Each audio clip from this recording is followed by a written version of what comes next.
go. Starting with the first match, the main event match, in my opinion, Cody Rhodes versus Brock Lesnar. And I know this is a time when Cody Rhodes gets his shit back in blood because of what happened, the Raw after WrestleMania when Brock Lesnar just randomly F5'd and suplexed this nigga like so much fucking time to the point this nigga couldn't even walk. I'm like, damn, bro, you didn't have to put that. I know you turning heel, but you didn't have to do my nigga like that. Like, real talk.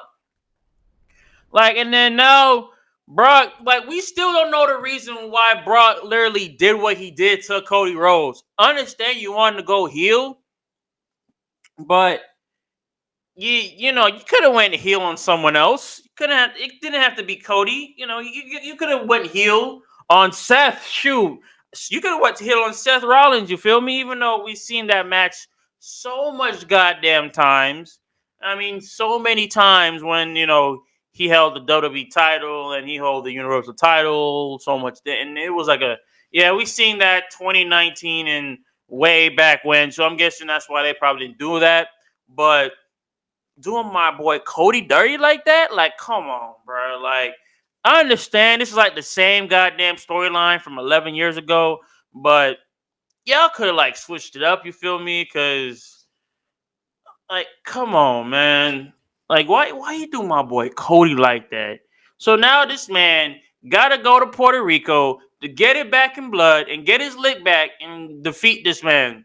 Which I feel like he will, because with Brock, the main, the every match with Brock don't really last that long.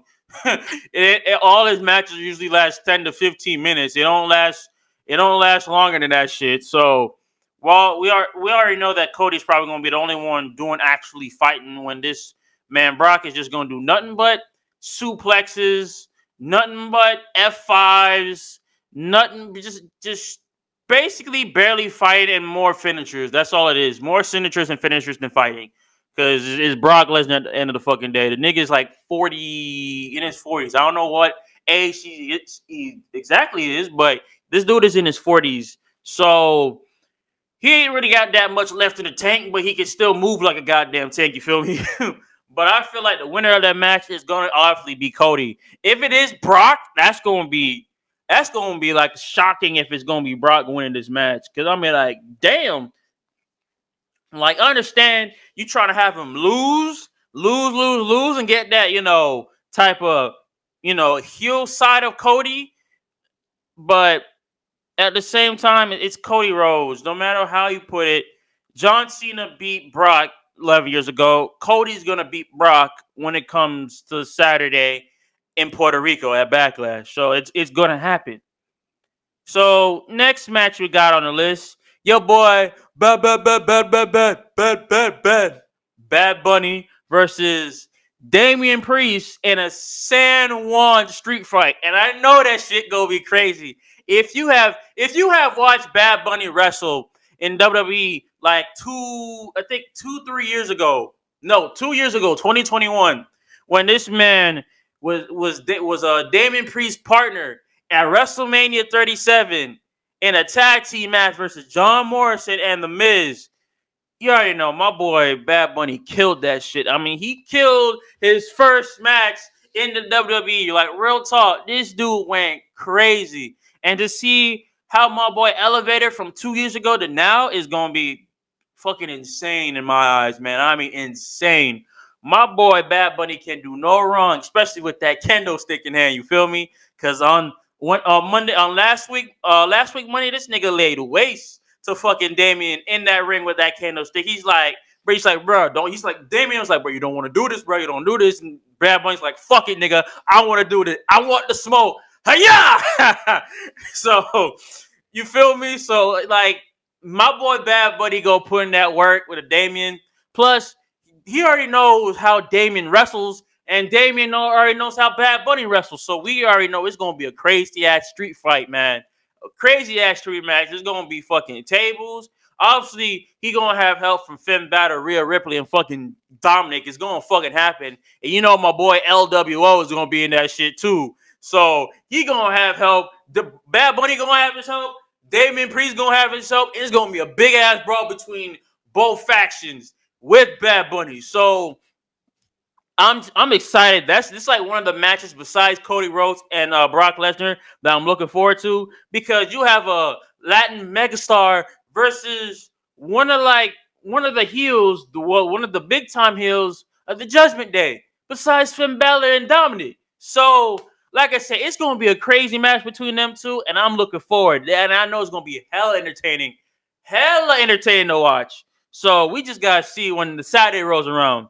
So next one we got is SmackDown. There's the SmackDown Women's Championship on the line when yo girl, the SmackDown Women's Champion, Rhea Ripley versus LWO's Zelina Vega. And plus she's Puerto Rican and she gotta represent for her home country of Puerto Rico. You feel me? And I know this is gonna be a very entertaining match too. I know we haven't really seen Zelina Vega wrestle that much ever since maybe like what Royal Rumble. So it's been a couple months since we've seen her wrestle and everything. And on top of that, this girl was a former, women's tag team champion. So, like I said, it's been a minute since we've seen her wrestle. And I know she still got that work. She can still put in that work. I obviously know that Rhea Ripley is going to retain in this match. It's pretty much obvious.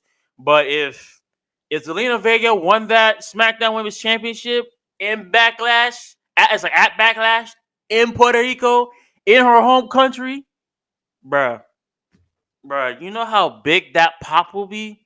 Like, real talk, think about it. You know how big and huge that pop will be if she wins in her home country of Puerto Rico? Bruh, that would be probably one of the biggest pops of the night. I know it's not going to be the biggest pop, but it's going to be one of the biggest pop. I'm just letting you, even though I know that's not going to happen in a million years, but I already know my girl Rhea is going to take the W. Like, come on now. With the help of Dom? I already know, man. I know either Rey Mysterio is gonna come out there or Escobar is gonna come out there. It's gonna be one of the two. That's gonna either help Vega. And same thing. I know, boy Dominic Mysterio, like is gonna help his mommy. You feel me? So that's pretty obvious with that one. And I feel like this is the second main event. This is the first and second main event of the night. Matt Riddle and Sami Zayn and Kevin Owens going against the Bloodline of Solo Sikoa and the Usos. And with this match, these two teams have been had blood with each other ever for who knows how fucking long. And I mean, how fucking long? The biggest threat between them three you got to worry about is Solo, bro. Because Solo don't give a fuck. He is the son of Umaga, nigga. The son of Umaga. This motherfucker don't give a fuck. He says, yeah! And you're done. Like, real talk, bro. It is over with, bro, with Solo. That's the one person you got to worry about. Cause Jimmy, like, okay, Jay, main event Jay, yeah, you got it. But Solo, nah, Solo is the main nigga on that team you gotta worry about, bro. Even though I feel like I want the bloodline to win, but at the same time, bro, to break down and have more cracks in the bloodline. Obviously, my boy Matt, KO, and Sammy gonna win that match. Either it's gonna be one of, like, I know it's gonna be them because here I feel like this is how the ending match is gonna go. You're gonna have Riddle do the RKO, and this is probably gonna be all on. This is gonna be probably all on Jimmy. So Riddle gonna do the RKO, then Sami Zayn gonna hit him with the stunner, and then last but not least, Sami Zayn's gonna hit him with the haluva kick, and then 1, 2, 3, the match is done. Or you have Riddle hit the RKO on Solo to knock his ass out.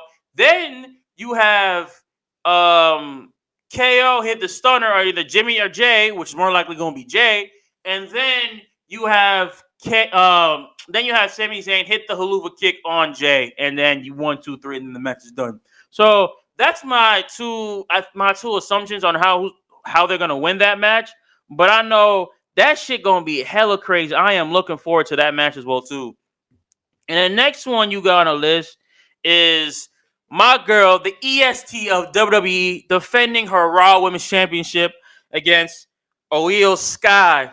And yes, we're basically seeing the downfall of the damage control because Bailey is getting close to probably looking to leaving WWE from what I've been hearing.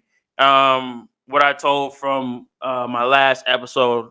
And I know that obviously, as much as I love EO, bro, as much as I love EO and her work that she does in the ring and her charisma and everything, even though she can't really speak complete English, with just like Asuka, Asuka's getting better with her English. Same thing goes with EO. She's getting better with her English. So I know definitely that Bianca's going to retain, but I know that this match is going to be pretty well thought out.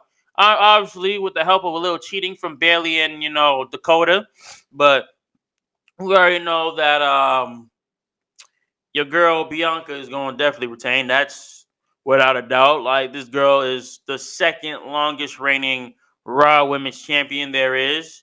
So basically after Backlash, I know that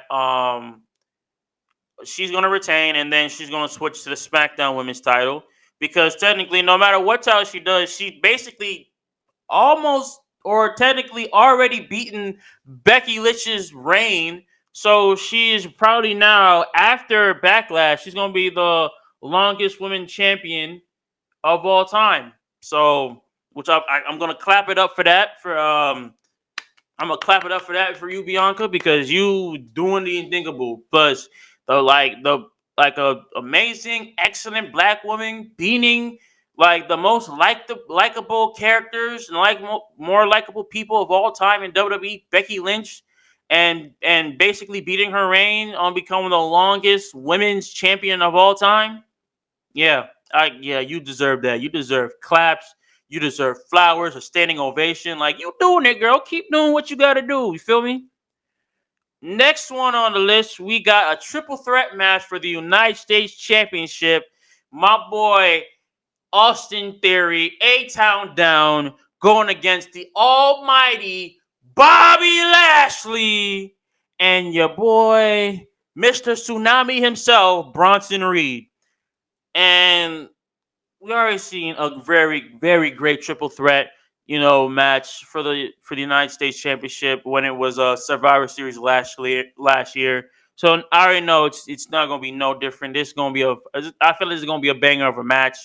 Would you have two powerhouses versus of amazing heels, still that is still like developing each and every week, still getting better each and every week by Austin Theory, and I'm just I know that he's gonna retain because he's trying to.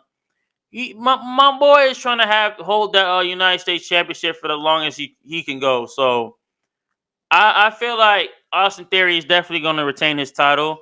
I know Bronson Reed, and Bobby Lashley is gonna put up a hell of a fight, trying to get that United States Championship because the last championship my boy Bronson Reed had was the North American title way back when, I think 2021, I think, if not 2020, of NXT, black and gold era of NXT, the prime NXT.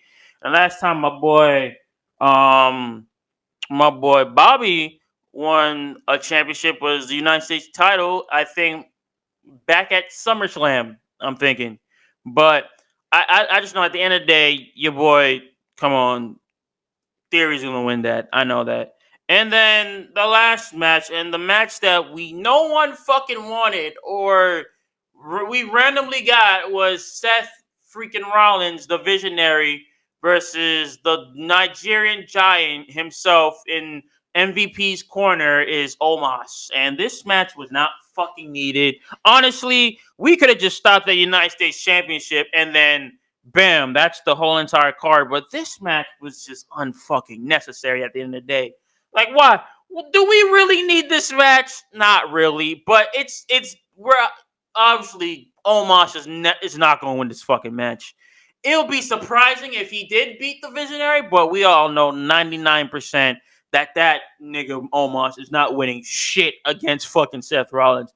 Like I said, it was an unneeded match, a match that I don't really care about, a match that was never needed on the goddamn card, and I just know it's going to be a bunch of bullshit.